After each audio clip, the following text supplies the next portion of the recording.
দাদা এত বছর পর আসছো, কি খাওয়ানো যায় তোমাকে? সে বলছে যে কি আর খাওয়াবা, অনেক দূর থেকে আসছি, পিপাসা লাগছে, পরানটা একদম দরিয়া শুকিয়ে গেছে। তাইলে তোমার ওই তো গাছের ডাব দেখা যায়, ওখান দিয়ে আমার একটা ডাব পানি খাও। ওই ডাবের পানিটা খাইলে আমার এই পরানটা শীতল হয়ে যাবে।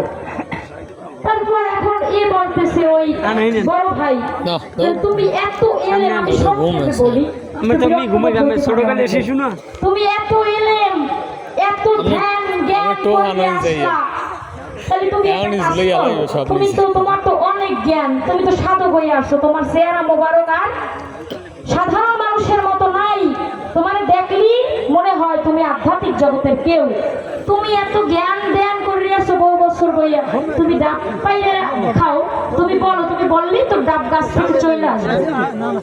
বলছে ভাই আমি জ্ঞান ধ্যান এত করছি, কিন্তু আমার তো এই সাধনা হয় নাই, ডাব পাইলে আমি কিন্তু এই সাধনাটা করছি।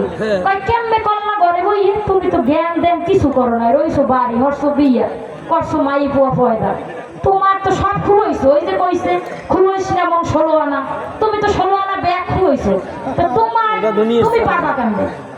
দেখবো আমি পারি কেমনে? বললাম যে এই কলি বললো এদিকে আয়, গাছে উঠতে একটা ডাব পাইলে তোর চাষারে কাটতে দে, খাইয়ে পরানটা শীতল করো।